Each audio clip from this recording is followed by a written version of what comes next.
નમસ્કાર વિદ્યાર્થીની બહેનો, કેમ છો? બધા મજામાં ને? હાલ કોરોનાની મહામારીને ધ્યાન પર લઈને આપણી કોલેજ દ્વારા ઓનલાઈન ટીચિંગ શરૂ કરવામાં આવ્યું છે, જે અંતર્ગત હું કુંભારાના તૃષા આજે SYBA સેમેસ્ટર 3ના પેપર નંબર 5 ગ્રામીણ સમાજશાસ્ત્ર વિશેનું લેક્ચર લઈશ. આપ સૌ જાણો જ છો કે SY સેમેસ્ટર 3માં પ્રથમ ગુણ, દ્વિતીય ગુણ અને મેઇન ના વિદ્યાર્થીની બહેનોને સમાજશાસ્ત્રના સિલેબસમાં પેપર નંબર 5, 6નો અભ્યાસ કરાવવામાં આવે છે. તો તમારું પેપર નંબર 5 અને 6 બધામાં પ્રથમ ગુણ, દ્વિતીય ગુણ અને મેઇન ત્રણેયનું હું જ લઈશ. તો પેપર નંબર 5માં 5ની શરૂઆત કરીએ. પેપર નંબર 5માં કુલ ટોટલ 4 યુનિટ આવે છે અને એ 4 યુનિટમાંથી પહેલા યુનિટ વિશે તમને લોકોને આગળના લેક્ચરમાં ભાવના મેડમે સમજાવી દીધું હશે. તો હવે વધુ સમય તેમાં ન લેતા આપણે યુનિટ 2 વિશેની આ લેક્ચરમાં વાત કરીશું. તમને સૌને ખ્યાલ જ છે કે ગ્રામીણ સમાજશાસ્ત્ર ગામડાનો અભ્યાસ કરે છે, બરાબર ને? તે ગામડાની નાનામાં નાની બાબતને પોતાના અભ્યાસમાં આવરી લે છે. દરેક સમાજને તેના પોતાના વિશિષ્ટ લક્ષણો હોય છે, એ વિશે પણ તમને લોકોને સૌને ખ્યાલ જ છે. અને આ લક્ષણો દ્વારા જ દરેક સમાજ એકબીજાથી જુદો પડે છે.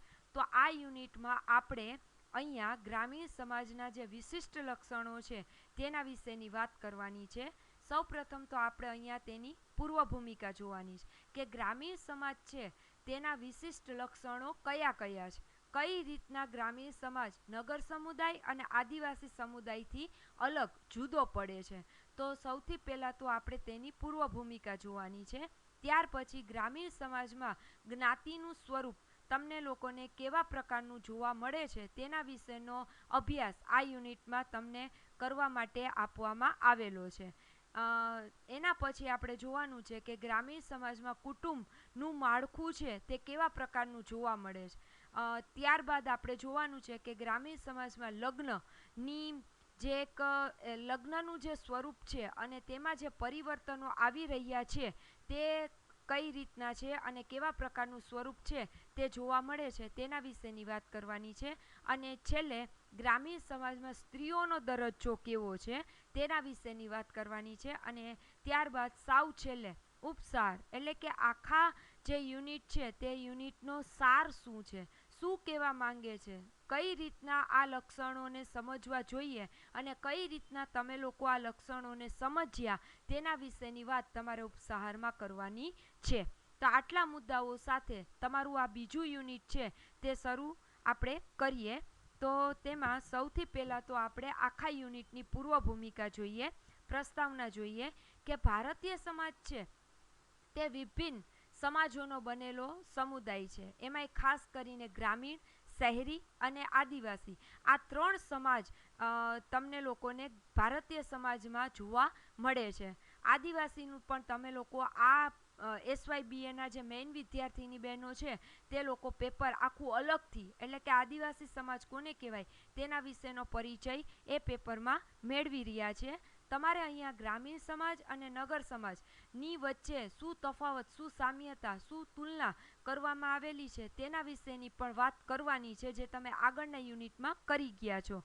ગ્રામીણ સમાજને સમજીએ તો ભારતીય સમાજને સમજાય, નગર સમાજને સમજીએ તો ભારતીય સમાજને સમજી શકાય, આદિવાસી સમાજને સમજીએ તો ભારતીય સમાજને સમજી શકાય.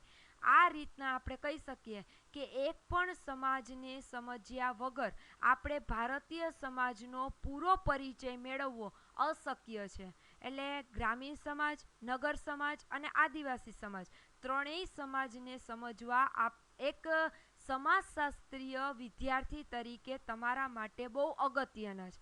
સમાજશાસ્ત્રના વિદ્યાર્થી તરીકે જ્યારે તમે લોકોએ સમાજશાસ્ત્ર વિષય પસંદ કર્યો છે અને રાખ્યો છે ત્યારે તમારે સમગ્ર સમાજનો અભ્યાસ કરવાનો છે. અને સમાજશાસ્ત્ર તો એટલો બહોળો વિષય છે કે તેમાં સમાજના તમામ પાસાઓનો સમાવેશ કરવામાં આવતો હોય છે. સમાજ કેવો છે, પ્રાચીન કાળમાં સમાજ કેવો હતો અને અત્યારના હાલમાં વર્તમાન કાળમાં અને ભવિષ્ય કાળમાં સમાજ કેવો થશે એના વિશેનો પરિચય તમને લોકોને સમાજશાસ્ત્રમાં આપવામાં આવે છે.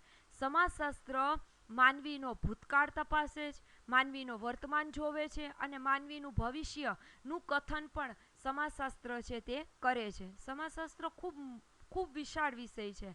તે બધી જગ્યાએ પહોંચી ન શકે એટલા માટે થઈને તેને પોતાની અલગ અલગ પ્રકારની શાખાઓ વિકસાવી અને એ શાખાઓમાંની એક શાખા એટલે ગ્રામીણ સમાજશાસ્ત્ર, બીજી શાખા તો કે નગર સમાજશાસ્ત્ર, ત્રીજી શાખા તો કે આદિવાસી સમાજશાસ્ત્ર, ચોથી શાખા તો કે ભારતીય સમાજમાં જોવા મળતી સમસ્યાઓ. આમ અલગ અલગ પ્રકારની તેને અનેક શાખાઓ વિકસાવી અને આ શાખાઓને વિદ્યાર્થીઓને સમજાવવા માટે આપી. અને આપણા કોર્સમાં પણ આ બધી જે ગ્રામીણ સમાજશાસ્ત્ર છે, નગર સમાજશાસ્ત્ર છે, આદિવાસી સમાજશાસ્ત્ર છે, આગળ તમે ઘણા બીજા વિષયો પણ સમાજશાસ્ત્રના ઘણા બીજા પેપરો પણ ભણી ચૂક્યા છો. એ તમામનો સમાજશાસ્ત્રમાં શું કરવામાં આવ્યો તો કે સમાવેશ કરવામાં આવ્યો અને સમાજશાસ્ત્રને ખૂબ મોટું સ્વરૂપ આપવામાં આવ્યું. તો ગ્રામીણ સમાજશાસ્ત્રના ફાળે કઈ કામગીરી સમાજશાસ્ત્રએ સોંપી?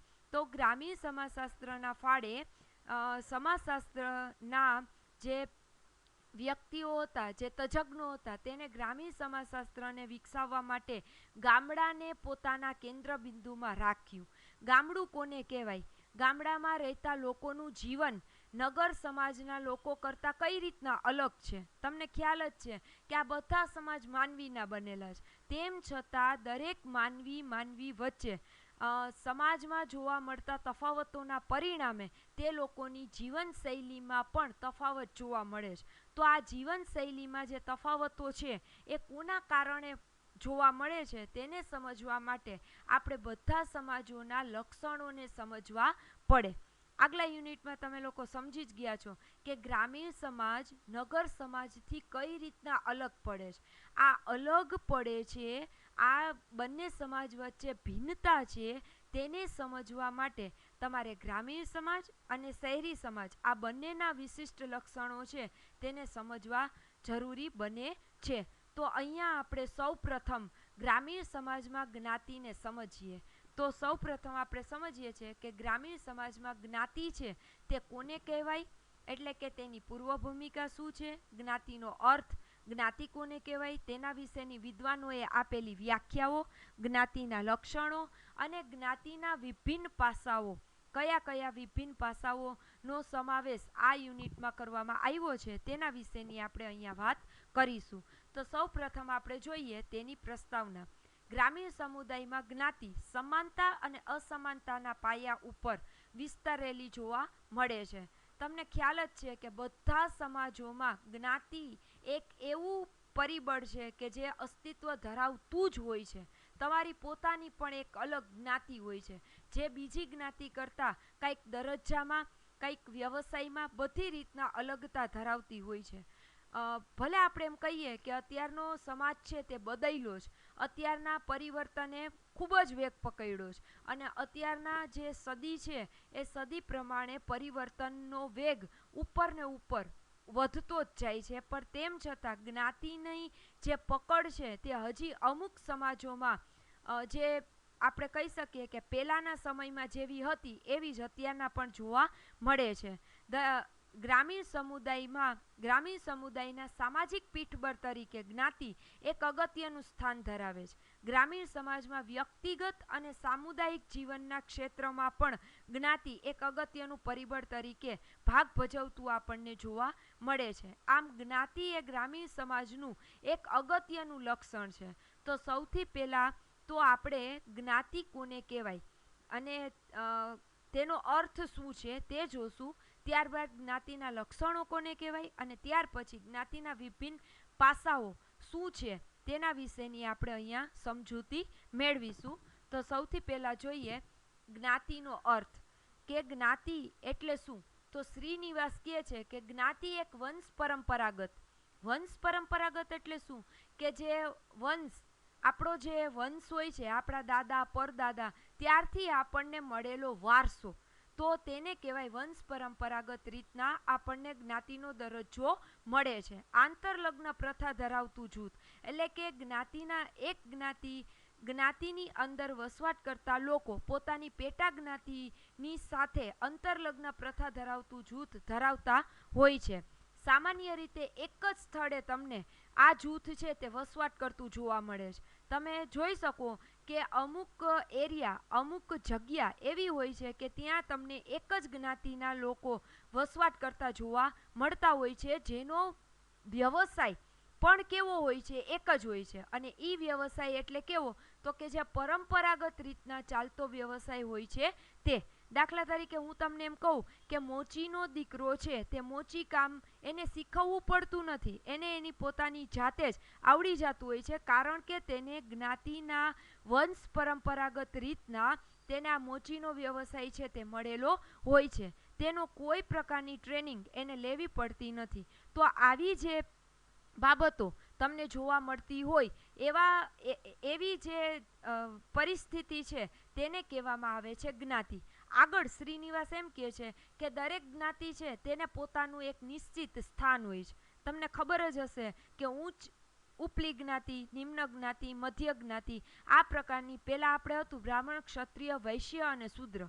જે મેં તમને લોકોને એફવાયમાં કરાવ્યું હતું કે બ્રાહ્મણ છે એને એમ કહેવામાં આવતું કે જ્ઞાતિના કોટિક્રમિક માળખામાં ઊંચો દરજ્જો મળતો, જ્યારે ક્ષત્રિય, વૈશ્ય અને શૂદ્ર તો સાવ નિમ્ન કક્ષાની જ્ઞાતિ ગણાતી. તો અહીંયા શ્રીનિવાસ એમ જ કહે છે કે ગામડામાં પણ તમને આવો સ્થાનિક કોટિક્રમનો દરજ્જો જ્ઞાતિમાં જોવા મળતો હોય છે. તો આવું જ્યાં તમને માળખું જોવા મળતું હોય તેને અહીંયા શ્રીનિવાસે જ્ઞાતિ તરીકે ઓળખાવ્યું છે. જ્ઞાતિ છે એના ઉપર ધર્મનું પીઠબળ વધારે ભાગ ભજવતું હાલના સમયમાં આપણને જોવા મળે છે. એટલે એમ કે ધાર્મિક રીતના હિન્દુ, ધાર્મિક રીતના મુસ્લિમ, ધાર્મિક રીતના જે આપણે કહીએ કે ધર્મની બાબતમાં જે અલગ અલગ જ્ઞાતિઓના લોકો હોય છે તે અલગ અલગ રીતના પોતાનું વર્ચસ્વ છે તે ધરાવતા હોય છે, અને તેમાં પણ તમને શુદ્ધિ અને અશુદ્ધિનો ખ્યાલ છે તે જોવા મળતો હોય છે. ટૂંકમાં આપણે એમ કહી શકીએ કે જ્ઞાતિ એટલે કર્મના આધારે અને પુનર્જન્મના નિયમ મુજબ અસમાનતાનો સિદ્ધાંત પ્રચલિત જેમાં બનેલો આપણને જોવા મળતું હોય, જેનો વંશ પરંપરાગત વ્યવસાય હોય, જે એક જ જગ્યાએ વસવાટ કરતા હોય અને જેનું સ્થાનિક કોટિક્રમિક માળખું છે તે નિશ્ચિત હોય. તો તેવી પ્રણાલીને, તેવી જે એક પરિસ્થિતિ છે તેને આપણે લોકો જ્ઞાતિ તરીકે ઓળખાવી શકીએ. તો આ થયો જ્ઞાતિનો અર્થ. હવે આગળ આપણે જોઈએ કે જ્ઞાતિના લક્ષણો કયા કયા છે. તો કુલ ટોટલ અહીંયા તમને લોકોને 6 લક્ષણો જ્ઞાતિના આપવામાં આવેલા છે કે જેના દ્વારા તમને વધુ જ્ઞાતિનો ખ્યાલ છે તે મળી શકશે. તો ઝડપથી આપણે આ લક્ષણો છે તેને પણ એક one by one, step by step સમજી લઈએ. જ્ઞાતિના લક્ષણો એમાં સૌથી પહેલું ખંડ વિભાજન. ખંડ વિભાજન એટલે શું? તો વ્યક્તિનો જ્ઞાતિનો દરજ્જો તેના જન્મથી જ નક્કી થાય છે. એટલે કે તેનો જ્ઞાતિનો દરજ્જો છે તે અર્પિત દરજ્જો છે. તે કોઈ દ્વારા મળેલો નથી, પણ તેનો જન્મ થયો. દાખલા તરીકે હું તમને એમ કહું કે કોઈ પણ બાળકનો જન્મ બ્રાહ્મણ જ્ઞાતિમાં થયો તો તેને તેના જન્મના આધારે જ તેને બ્રાહ્મણનો દરજ્જો છે, જ્ઞાતિનો દરજ્જો છે તે મળી જતો હોય છે. અને આ દરજ્જા દ્વારા જ સામાજિક, ધાર્મિક અને કૌટુંબિક વગેરે બાબતો ઉપર જ્ઞાતિ છે તે શું કરતી હોય છે? નિયંત્રણ મૂકતી હોય છે. જ્ઞાતિના રીત રિવાજોનું પાલન પણ જ્ઞાતિ પંચાયત દ્વારા કરાવવામાં આવતું હોય છે. દરેક જ્ઞાતિને પોતાની એક અલગ જ્ઞાતિ પંચાયત હોય જ છે. દરેક જ્ઞાતિને તેની પોતાની એક આગવી સંસ્કૃતિ હોય છે. દરેક જ્ઞાતિને પોતાનો અર્પિત દરજ્જો હોય છે, જે જન્મથી જ તે લોકોને પ્રદાન કરવામાં આવતું હોય છે. એટલે કે જ્ઞાતિનો દરજ્જો છે તે જ્ઞાતિ પંચાયત, અર્પિત દરજ્જો અને જ્ઞાતિની સંસ્કૃતિના લીધે જ્ઞાતિ એક સ્વતંત્ર સામાજિક એકમ તરીકે આપણને ગ્રામીણ સમાજમાં જોવા મળે છે. તમને ખ્યાલ જ હશે, અમુક ગામડા છે તે કોઈ એક જ જ્ઞાતિના બનેલા હોય છે અને તે ગામડામાં તમને બીજી અન્ય જ્ઞાતિઓ છે તે જોવા મળતી નથી. આ રીતે ગ્રામીણ સમાજનું વિભિન્ન જ્ઞાતિઓમાં ખંડ વિભાજન થયેલું આપણને જોવા મળે છે. ખંડ એટલે શું? તો કે અલગ અલગ પ્રકારના વિભાગો, અને વિભાજન એટલે શું? તો કે તેને છૂટું પાડવું. તો ખંડ વિભાજન છે તે ગ્રામીણ સમાજના વિભિન્ન જ્ઞાતિઓના પરિસ્થિતિમાં તમને જોવા મળે છે. હવે બીજું આવે છે તે છે કોટિક્રમ. કોટિક્રમ એટલે શું? તો સામાન્ય અર્થમાં તમે લોકો એમ કહી શકો, કોટિક્રમ એટલે ચડતા ઉતરતા ક્રમમાં ગોઠવવું. ચડતા ઉતરતા ક્રમમાં જ્યારે આપણે કોઈ પરિસ્થિતિને ગોઠવીએ છીએ ત્યારે તેને કોટિક્રમ તરીકે ઓળખવામાં આવે છે. તો જ્ઞાતિઓ વચ્ચેના પારસ્પરિક વ્યવહારમાં પણ તમને શુદ્ધિ અશુદ્ધિના ખ્યાલો દ્વારા અસમાનતાની જે એક પરિસ્થિતિ છે તે વ્યક્ત થતી જોવા મળે છે. તમને ખ્યાલ જ હશે કે ઘણી એવી સિરિયલો આપણે ટીવીના માધ્યમો દ્વારા જોઈએ છે કે જેમાં જોવા મળે છે કે અમુક પ્રકારની ગામડામાં, ખાસ કરીને હાલ અત્યારે શહેરમાં તો આવું કોઈ કોટિક્રમિક માળખું જ્ઞાતિમાં રહ્યું નથી, પણ જે ગ્રામીણ વિસ્તારો છે અને એમાં ખાસ કરીને જ્યાં શિક્ષણનું સ્તર નીચું છે ત્યાં ખાસ કરીને તમને આ પરિસ્થિતિ જોવા મળે છે કે ત્યાં તમને ઊંચ નીચના ભેદભાવો જોવા મળે છે જ્ઞાતિની વચ્ચે. તમને એમ થશે કે અત્યારે આવા સમયમાં ક્યાં આવું બધું લોકો જોતા હશે, પણ ના, આ વાત ખોટી છે. અત્યારના પણ ઘણા ગામડાઓ એવા છે જે શહેરો સાથે જોડાણા નથી, શહેરોની પરિસ્થિતિથી પરિચિત થયા નથી. તો તેવી જગ્યાએ તમને લોકોને આવો કોટિક્રમિક માળખું એટલે કે ઊંચ નીચનો ભેદભાવ, શુદ્ધિ અશુદ્ધિનો ખ્યાલ ગામડાની જ્ઞાતિઓમાં જોવા મળતો હોય છે. તમે જોયું છે ઘણી સિરિયલોમાં અને ઘણી મૂવીમાં કે અમુક પ્રકારની જ્ઞાતિના લોકોએ અમુક પ્રકારની જ્ઞાતિના લોકો સાથે બોલવું માત્રથી પણ અભડાઈ જવું એવું માનવામાં આવતું હોય છે. ગાંધીજી જે છે, મહાત્મા ગાંધી, તે આના બહુ વિરોધી હતા. તેના અસ્પૃશ્યતાનો ખૂબ મોટા પાયે વિરોધ કરેલો હતો. કોટિક્રમિક એટલે એ જ કે જ્યાં તમને અસ્પૃશ્યતાનો ભેદભાવ જોવા મળતો હોય, જ્યાં નીચલા ક્રમની વ્યવસાયિક જ્ઞાતિઓ અને છેલ્લા ક્રમે એ સમયે અછૂત ગણાતી જ્ઞાતિઓનું સ્થાન ઉપલી ગણાતી જ્ઞાતિઓના સ્થાન કરતાં ઘણું નીચું હોય છે. તો આવો જે કોટિક્રમિક માળખું છે તે તમને જ્ઞાતિના લક્ષણ તરીકે ગ્રામીણ સમાજમાં જોવા મળે છે. હજુ પણ ઘણા બધા ગામડાઓ એવા છે કે જે શહેરો સાથે જોડાણા નથી. તો તેવા ગામડાઓમાં કે જ્યાં શિક્ષણનું સ્તર નીચું છે ત્યાં આવા ભેદભાવો, આવો કોટિક્રમિક ભેદભાવ છે તે જોવા આપણને જ્ઞાતિમાં મળતો હોય છે. હવે પછીનો ત્રીજો મુદ્દો તમારો આવે છે ખાનપાન અને સંપર્ક પરના પ્રતિબંધો. એટલે શું? ખાનપાન એટલે શું? તો કે ખાવું પીવું. બરાબર. ખાવું પીવું એટલે શું? તો કે અમુક જ્ઞાતિના લોકોના ઘરે જઈ અને આપણે લોકો ભોજન ના કરી શકીએ, અને જો આપણે લોકો જમીએ, ભોજન લઈએ, તો આપણે પાછું આવી આપણા ઘરે અને નાહવું પડે અને આપણે અભડાઈ ગયા એવું માનવામાં આવતું હોય છે. સંપર્ક પણ આપણે એની સાથે કરી શકતા નથી. એટલે અહીંયા કીધું છે શુદ્ધિ અશુદ્ધિના ખ્યાલો અનુસાર પોતાની અને પોતાનાથી ઊંચી ગણાતી જ્ઞાતિના કુટુંબના ઘરના ખોરાક પાણી લઈ શકાય, પરંતુ પોતાનાથી નીચી ગણાતી જ્ઞાતિના કુટુંબના ઘરના ખોરાક પાણી લઈ શકાય નહીં તેવી માન્યતાઓ હજી આપણને ગામડાઓમાં પ્રવર્તતી જોવા મળે છે. બ્રાહ્મણો માટે આવા નિયમોના પાલનનો આગ્રહ રખાતો હોય છે.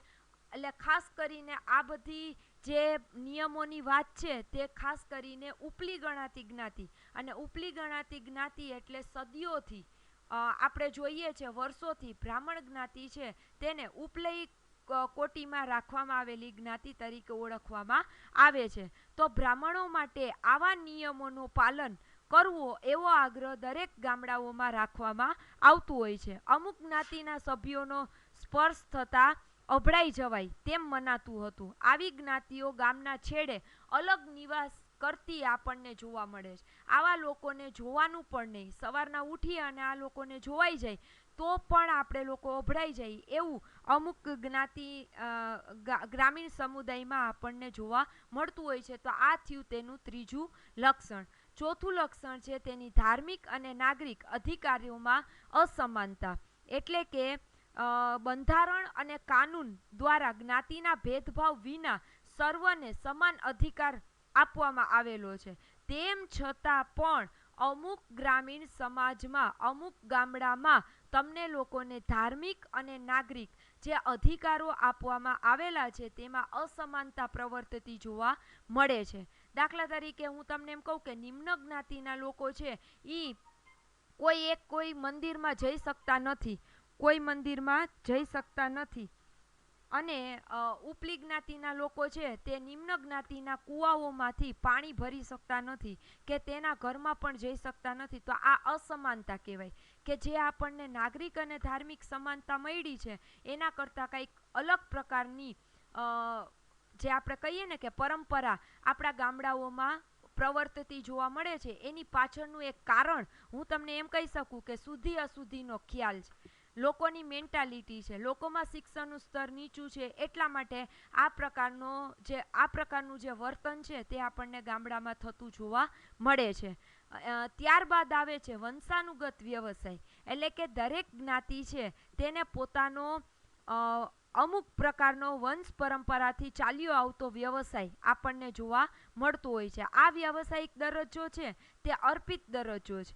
ધાર્મિક ક્રિયાકાંડ, સુથારી કામ, કુંભાર કામ, ક્ષોરકર્મ, ઝાડુ કાઢવાનું કામ, પગરખા બનાવવાનું કામ, આ બધા જે કામો છે તે જ્ઞાતિ અંતર્ગત સંકળાયેલા જોવા મળતા હોય છે. આ રીતે જ્ઞાતિ અને વ્યવસાય વચ્ચે અતૂટ સંબંધ હોય છે. જો કે હવે દરેક જ્ઞાતિમાં એકથી વધુ વ્યવસાય કરતા લોકો જોવા મળે છે, પણ તેમ છતાં તે લોકો પોતાના વંશાનુગત વ્યવસાયને વળગીને, એટલે કે વંશાનુગત વ્યવસાયને પ્રાધાન્ય સૌથી પહેલા આપતા આપણને જોવા મળે છે. અને છેલ્લો મુદ્દો છે તે છે લગ્ન પરના પ્રતિબંધો. ગ્રામીણ સમાજમાં બેટી વ્યવહાર અંગેના ચુસ્ત નિયમો હોય છે. પ્રત્યેક જ્ઞાતિમાં અંતરલગ્ન અને બહિર્લગ્ન, જે મેં તમને લોકોને એફવાયમાં કરાવી દીધું છે કે અંતરલગ્ન કોને કહેવાય અને બહિર્લગ્ન કોને કહેવાય, તો તેના નિયમનું પાલન ઉપર વિશેષ ભાર મૂકવામાં આવતું હોય છે. પોતાની જ જ્ઞાતિમાંથી જીવનસાથીની પસંદગી કરવી, તે પ્રકારના નિયમો છે તે સામાન્ય રીતે ગ્રામીણ જ્ઞાતિઓના લગ્નના પ્રતિબંધોમાં જોવા મળતું હોય છે. આ ઉપરાંત છૂટાછેડા, લગ્ન વય, પુનર્લગ્ન, વિધવા જીવન અને વિધવા પુનર્લગ્ન વગેરે અંગેના નિયમો પણ દરેક જ્ઞાતિમાં હોય છે. લગ્ન અંગેના પ્રતિબંધોમાં પ્રાદેશિક અને જ્ઞાતિવાર વૈવિધ્ય આપણને જોવા મળતું હોય છે. જ્ઞાતિનું ક્ષેત્ર ગ્રામીણ સમુદાયની હદ પૂરતું મર્યાદિત નથી, પરંતુ સમુદાયની હદ ઓળંગીને પણ વ્યક્તિ અને સમાજ જીવન ઉપર પોતાનો પ્રભાવ પાડતું આપણને જોવા મળે છે. એટલે અત્યારે આપણે કહી શકીએ કે હાલમાં આ જે લક્ષણો છે એમાં પરિવર્તનો આવ્યા છે, પણ એ પરિવર્તનો શિક્ષણના કારણે આવ્યા છે. પણ એ પરિવર્તનો અમુક જ્ઞાતિમાં કે જ્યાં શિક્ષણનું સ્તર હજી પણ નીચું છે, જ્યાં નિમ્ન પ્રકારનું શિક્ષણ હજી દીકરીઓને શિક્ષિત કરવામાં આવતી નથી, ત્યાં તમને જ્ઞાતિના આવા પ્રકારના જે લક્ષણો છે તે જોવા મળે છે. આશા રાખું છું કે અત્યાર સુધી જે મેં કરાવ્યું તે તમને લોકોને સારી રીતના સમજાણું હશે. આપણે જોયું કે જ્ઞાતિ કોને કહેવાય, જ્ઞાતિના લક્ષણો કયા છે અને તેની જે પૂર્વ ભૂમિકા છે તેના વિશે. હવે પછી જ્ઞાતિના વિભિન્ન પાસાઓ એના વિશે આગલા લેક્ચરમાં વાત કરીશું.